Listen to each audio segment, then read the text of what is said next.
chikamba chitema pachira chena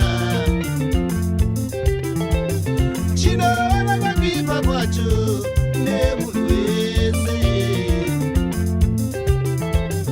pamusana pechinangwa chako chekunditorera pfuma yangu mwoyo wako wakasviba kupfuura utema hwauinawo wavavarira kutora pfuma yangu rakacheka nyika unyare sori zvako samwari wanyangira yaona ive ndine urombo samwari wanyangira yaona ive naiwe samwari wachireiko iwe uyatanonida iwe uri mharadzi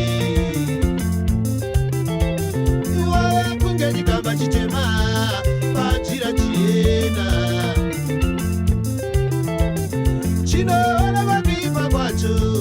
nemunhu wese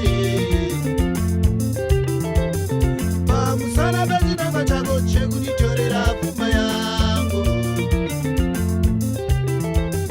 mwoyo wako wakasviba kupfuura utema hwauinawo wavavarira kutora pfuma yangu rakacheka nyika unyare sori zvako samwari wanyangira yawo